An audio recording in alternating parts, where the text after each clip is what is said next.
जी जनाब, मैं अपना क्वेश्चन दोबारा रिपीट कर देता हूँ। यहाँ पर ये सवाल ये कर रहा था कि एक क्लास के अंदर ये कंस्ट्रक्टर है जिसमें 1 पैरामीटर है और उस क्लास का ये ऑब्जेक्ट पास हो रहा है, तो क्या ये कंस्ट्रक्टर ओवरलोडिंग क्लास के अंदर हो रही है या नहीं।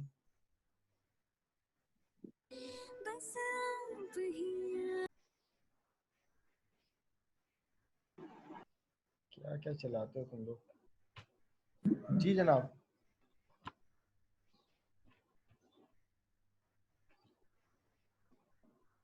अब तुम तो खुद ही लेट कर रहे हो, फिर ये नहीं कहना कि सर जल्दी ऑफ कर दें, ये कर दें। शायद नहीं।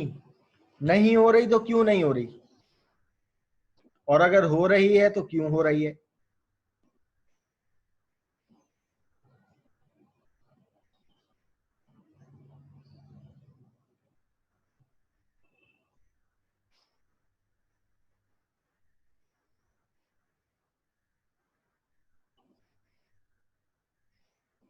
कंस्ट्रक्टर ओवरलोडिंग की डेफिनेशन क्या होती है।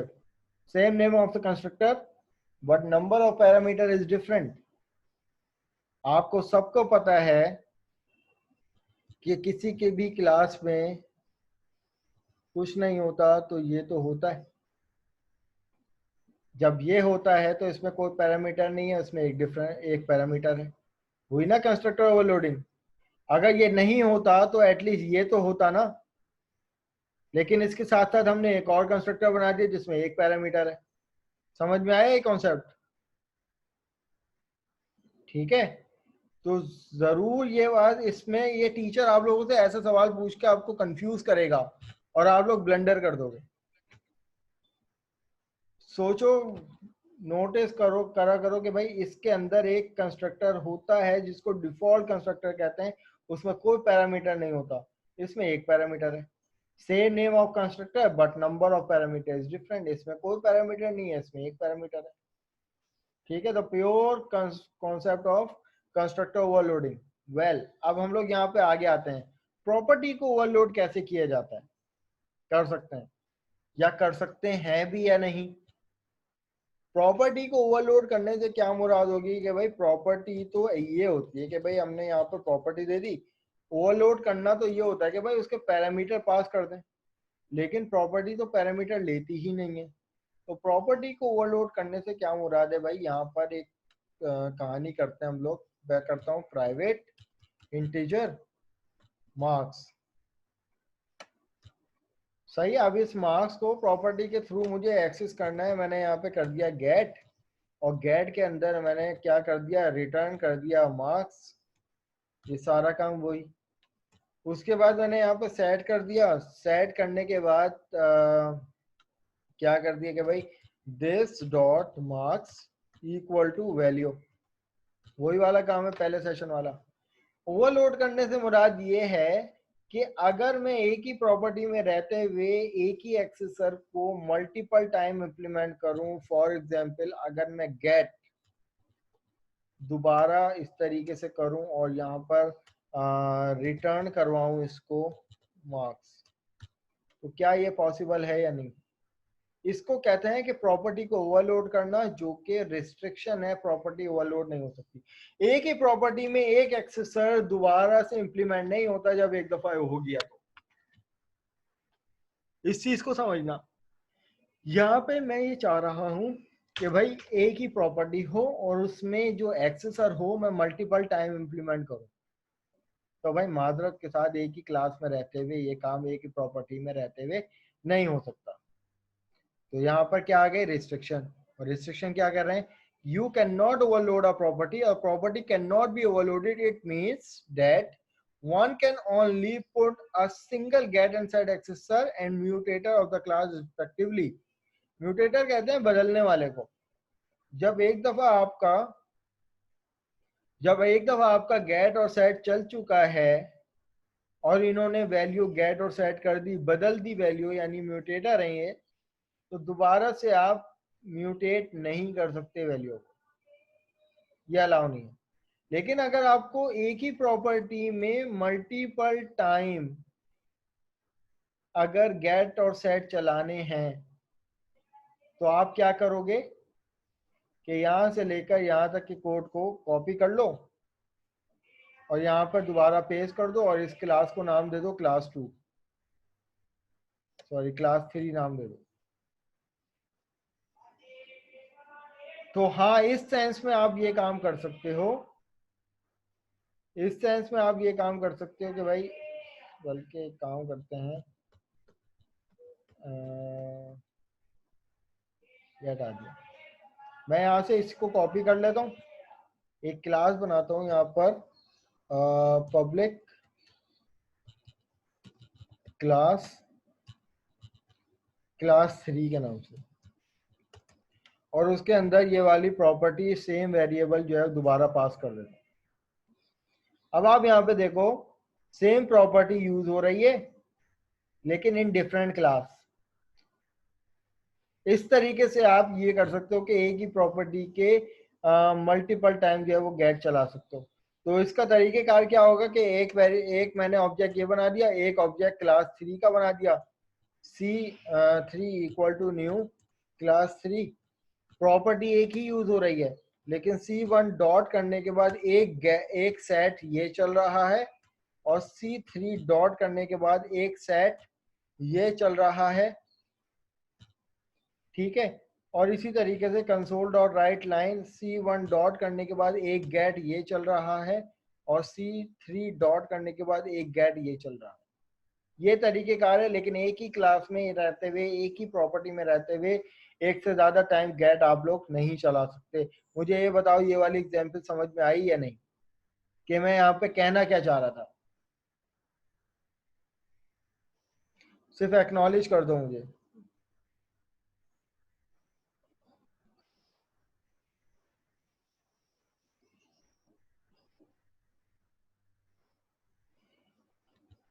ठीक है भाई। अब यहाँ पे जो आखिरी मुद्दा है हमारे पास वो क्या है कि a property should not alter the state of underlying variable when the get accessor is called.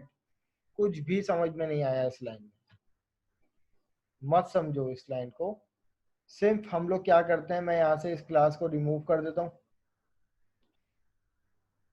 और इसी तरीके से मैं इस पूरे कोड को रिमूव कर देता हूँ।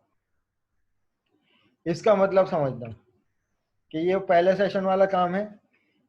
वंस जब प्रॉपर्टी जब वैल्यू सेट कर देंगे हम लोग इधर, यानी C1 डॉट करने के बाद अगर मैं यहाँ पर इसकी वैल्यू दे दूं 100, कंसोल डॉट राइट लाइन में मैं कर दूं C1 डॉट नंबर,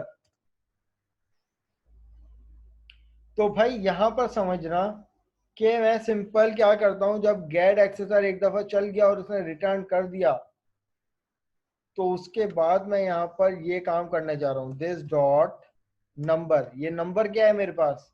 ये प्रॉपर्टी है और इस प्रॉपर्टी में मैं वैल्यू ऑल्टर करना चाह रहा हूँ।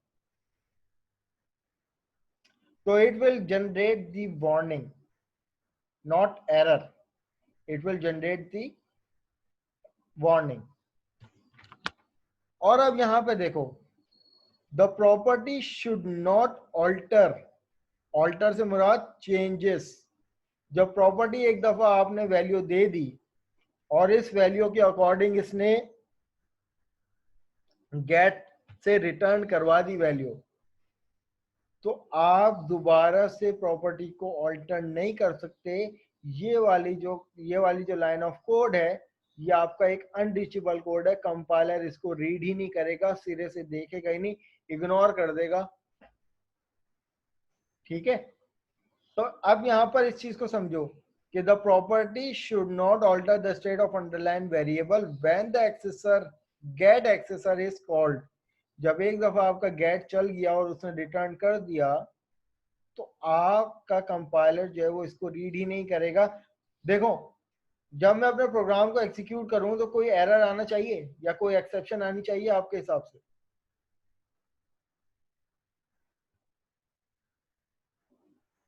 सर ये सेड में भी नहीं लिख सकते? अभी देखते हैं सेड में लिख सकते हैं या नहीं। अभी तो हम लोग गेट की बात कर रहे हैं अकॉर्डिंग टू द डेफिनेशन। तो यहाँ पर कर सिर्फ ये रहे हैं कि जब एक दफा यूजर ने सेट में प्रॉपर्टी में वैल्यू दे दी, तो आप गेट करने के बाद प्रॉपर्टी को ऑल्टर करना चाह रहे हो, कह रहे हो 50 वैल्यू दो। जब आप इस प्रोग्राम को एग्जीक्यूट करोगे तो ये 100% एग्जीक्यूट हो जाएगा और ये अपनी एक्चुअल वैल्यू ही देगा। लेकिन कंपाइलर क्या करेगा, जब मैं यहाँ पर इसको रन टू कर्सर करूंगा कि प्रॉपर्टी की वैल्यू इसको मिल गई, 100 वैल्यू इसको तो मिल गई। यहाँ पे अगर देखो तो 100 वैल्यू आ गई और 100 वैल्यू उसने रिटर्न भी करवा दी मार्क्स को।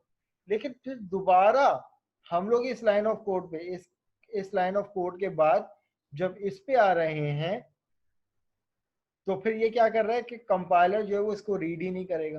ये देखो रिटर्न के बाद डायरेक्ट स्विच कर गया, यहाँ पर इसने इसको रीड ही नहीं किया और इसने वैल्यू प्रिंट करवा दी और ये इसी तरीके से मेरा प्रोग्राम जो है वो खत्म हो गया।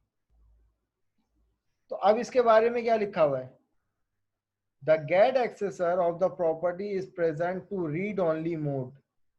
गेट एक्सेसर क्या होता है, इस टाइम एक रीड ओनली मोड है, आप उसमें ऑल्टरेशन नहीं कर सकते। और वाइल सेट कमांड जो है set only right only mode, और सेट जो है वो राइट ओनली है। क्या ये वाला काम हम यहाँ पे भी कर सकते हैं या नहीं, तो चेक कर लेते हैं भाई। तो मैं अपने प्रोग्राम को यहाँ पर रन करता हूँ, तब भी मुझे यहाँ पर देखिए process is terminate due to the stack overflow exception.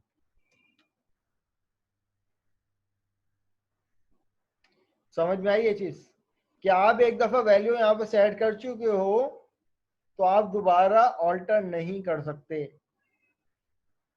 इसने एक्सेप्शन दे दी। तो अब यहाँ पर देखो कि वाइल सेट जो है, सेट कमांड जो है वो set only right only property है, आप इसमें वैल्यू दोगे, दे रहे हैं, लेकिन क्योंकि वैल्यू इसको पहले मिल चुकी है। क्योंकि देखो पहले स्टार्टिंग पॉइंट क्या होता है, आपका मेन सेक्शन होता है ना, इस क्लास का ऑब्जेक्ट बनाया, क्लास का ऑब्जेक्ट से प्रॉपर्टी कॉल हुई, प्रॉपर्टी में डायरेक्ट पहली वैल्यू 100 गई। तो जब ये 100 वैल्यू मिली, इसने रिटर्न करवा, इसने सेट करवा दी वैल्यू, फिर उसके बाद आप ये क्या काम कर रहे हो, ये तो वर्क ही नहीं करेगा। तो अब यहाँ पर लिखा हुआ है due to this if we try to enter the value modify the scope in the get accessor we will get a warning. Warning generate हो रही थी, अगर आप गेट के स्कोप के अंदर आप ये वाला काम करोगे तो वार्निंग जनरेट होगी, that the code we are trying to access is unreachable. तो वो कोड क्या हो जाएगा, वो लाइन क्या हो जाएगी, एक अनरीचेबल कोड हो जाएगा। The example in the given, तो एग्जाम्पल हमने ये वाली ली, इसी एग्जाम्पल की बात कर रहे हैं ना। तो इसके रिजल्ट में ये लोग क्या कह रहे हैं, as seen by the output of the programme.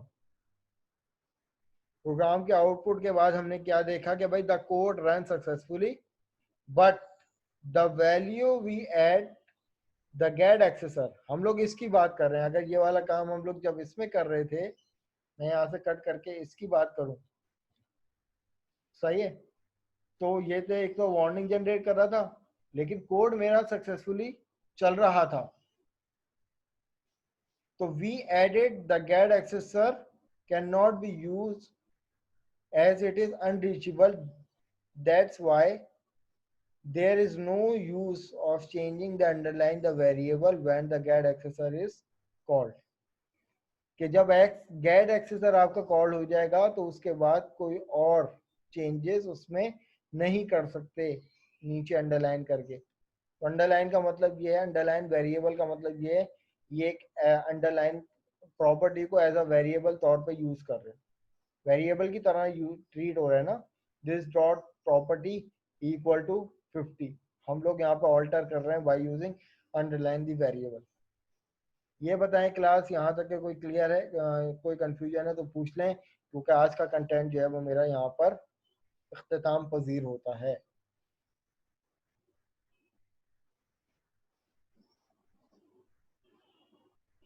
ठीक है भाई, अब आ जाओ तुम लोग को जो मैंने टास्क असाइन किया है लैब नंबर 9 का, वो भी देख लो। जी हाँ, मैं उसी की बात कर रहा हूँ। लैब नंबर 9 का तुम लोगों को टास्क असाइन कर दिया है, लैब नंबर 9 एक्सरसाइज सबमिट 5 नवंबर तक के जमा करवा सकते हो, रात को 11 बजे तक। उस टास्क में करना क्या है भाई, व्यू असेसमेंट एक पिक्चर है, और ये वो वाली पिक्चर सबको पता होगी कि मिड टर्म की से पहले वाली क्लास में हमने पेरोल की एग्जाम्पल की। अब ये सवाल तो मैं नहीं समझाऊंगा क्योंकि समझा चुका हूं, कि इसमें 4 यूजर से इनपुट लेने थे, जिसमें से अहम जो यूजर से इनपुट होगा वो बेसिक पे होगा, और उस बेसिक पे ये तमाम वैल्यू कैलकुलेट होके आएंगी बाय द कंडीशन।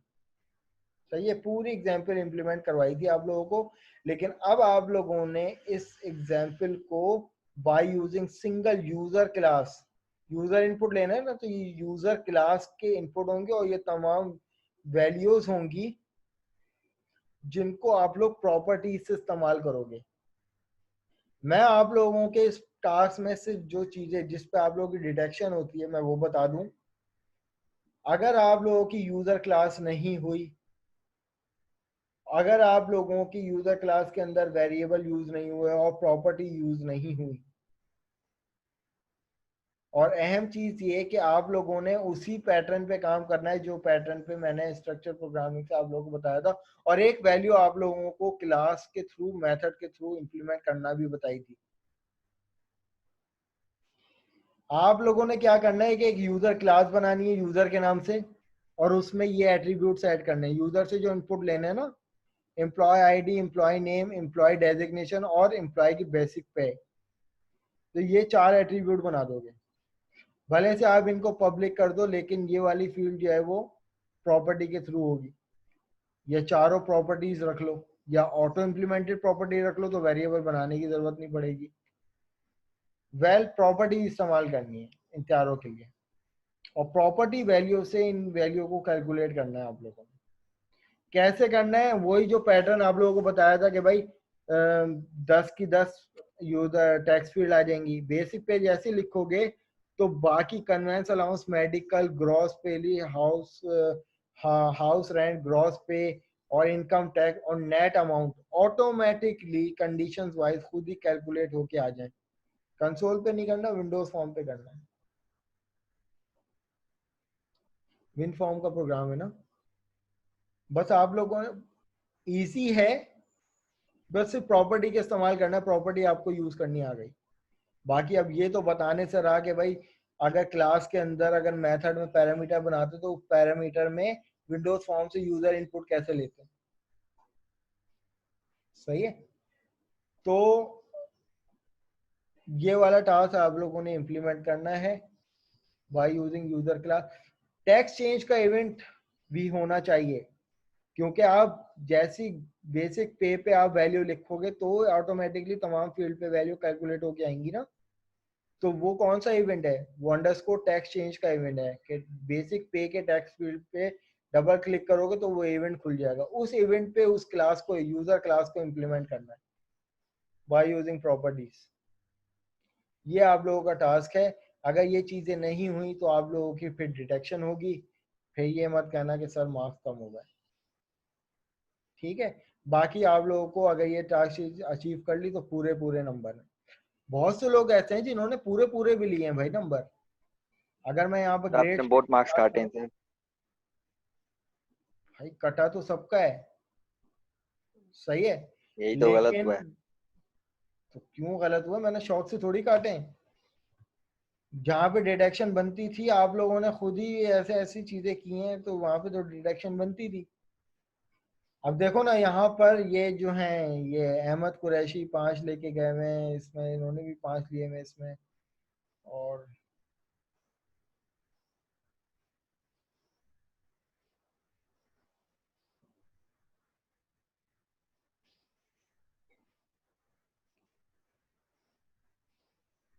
बस ये एलएमएस पे नंबर डालने आप लोगों के रह गए हैं, वो इंशाल्लाह ताला।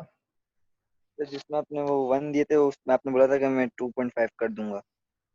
कौन से भाई? कौन लैब बात कर रहे हो? फॉर्म में किस में बात कर रहे हो? कौन बात कर रहे हो आप? लैब तो मैं भूल गया हूँ नंबर। लैब आपने बोला 4 थी ना, lab 4। Yes lab 4। Sir left four थी सबके नंबर का आपने बोला था। हाँ, क्या बोला था? 4 कर दूंगा सर। क्यों बोला था? कोई रीजन तो बताओ। पता नहीं है। सर वो आपने उसके अंदर क्वेश्चन नंबर वो आपने बोला था, हमको बोला था कि आपने जो शुरू की लैब 1 2 और 3 के अंदर जो फॉर्म बनाया था उसके अंदर क्लास इम्प्लीमेंट करनी है, और फिर उसके बाद आपने बोला कि क्वेश्चन नंबर 1 और 2 करना है उसके अंदर से लैब मैनुअल से। वो आपने हमको व्हाट्सएप पे नहीं बोला था इस वजह से। हाँ तो उसके लिए मैंने क्या कहा था? ने बोला था हाँ, कि सर अभी इसमें मैं जो है हाँ ना, ये है, मैंने ये कहा था कि जिनके 1 नंबर थे उनको 2.5 नंबर पे पहुंचा दूंगा, यस सर। ये कहा था। हाँ तो ये एलएमएस पे जब डालूंगा तो आप लोगों को उसी में से मार्किंग करूंगा। सही है सर। तो सही ठीक है, अभी जिन जिन के 1-1 नंबर हैं, जो जितने भी 1-1 वाले हैं, वो सब 2.5 फोड़ नंबर कर पे आ देना। जाएंगे। कद्दू फोर कर देंगे, ये मैंने कब कहा? कहानी है सर, अभी कर दें। हाँ, बड़े सर मजे आ आपके रहे पेपर हैं हो गए? जी। सर आपके पेपर हो गए? कल है ना पेपर। कल सुबह 12 बजे मिड टर्म मेरा। तो यूनिवर्सिटीज खुलने का क्या है?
अच्छा भाई, जिसका नाम आ जाए वो भाई रेज हैंड कर दे या चैट पे लिख दे या तो वॉइस में बता दे, ठीक है?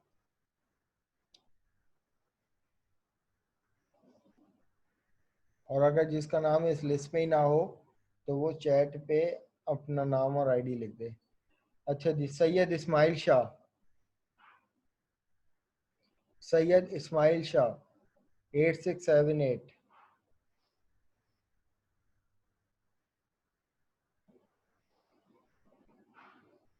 नेक्स्ट कौन है? बाबर काशिफ 9946। नेक्स्ट कौन है? सैयद अली अहमद शाह, साद अहमद खान, साद अहमद खान 10482। साद अहमद खान 10482। नेक्स्ट कौन है? मोहम्मद आदिल, मोहम्मद आदिल 10594।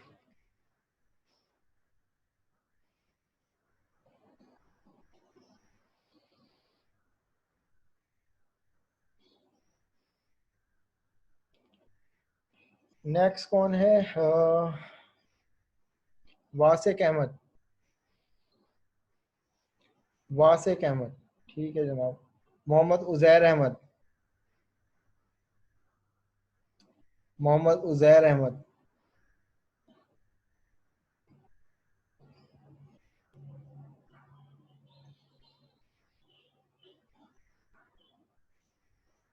10976।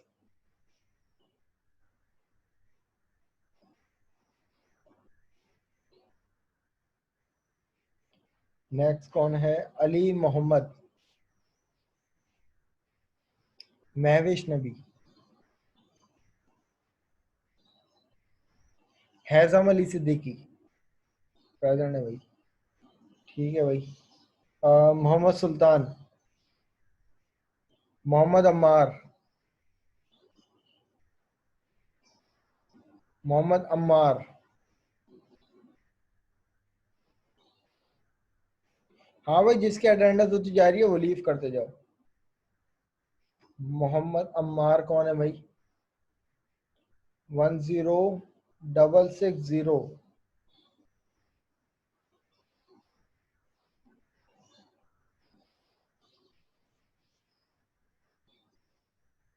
मोहम्मद अम्मार। नेक्स्ट कौन है? मोहम्मद सुल्तान प्रेजेंट है? ठीक है, सुल्तान भी प्रेजेंट है। मोहम्मद उवैस भी प्रेजेंट है। Shahrukh Khan, Shahrukh Khan. Present sir.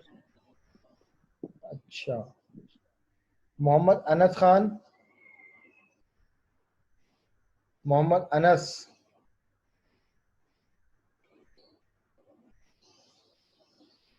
11093।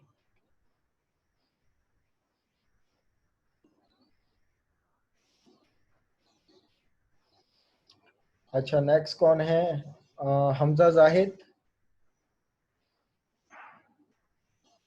Hamza Zahid.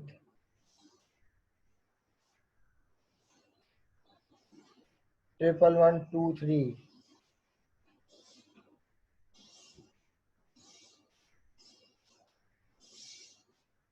Next कौन है? मोहम्मद हसाम खान, एहसान हसान, महबूब अहमद, महबूब।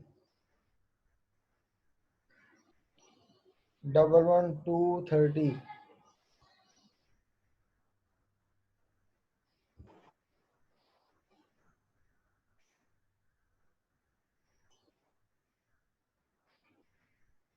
नेक्स्ट है मोहम्मद रजा,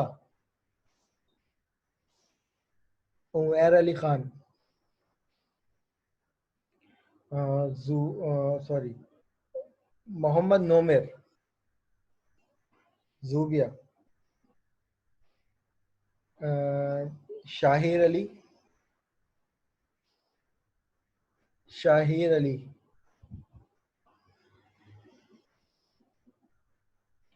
11360।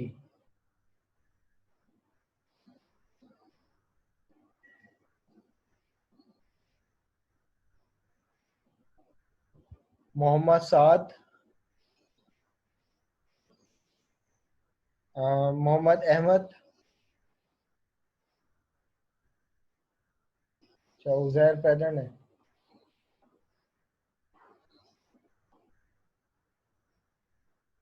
चलो जी, उजैर पैदन है। मोहम्मद अहमद 11367।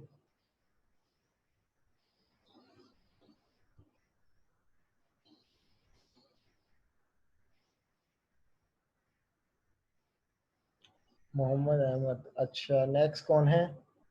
फाइज अहमद, प्रेजेंट सर। कासिम अली,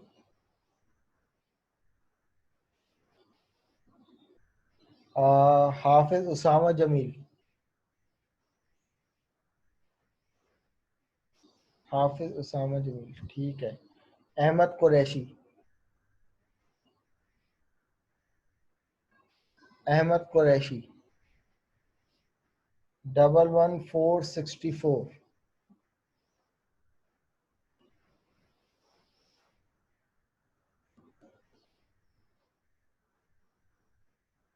ठीक है class, thank you so much. मिलते हैं अपनी नेक्स्ट क्लास में, तब तक के लिए अल्लाह हाफिज।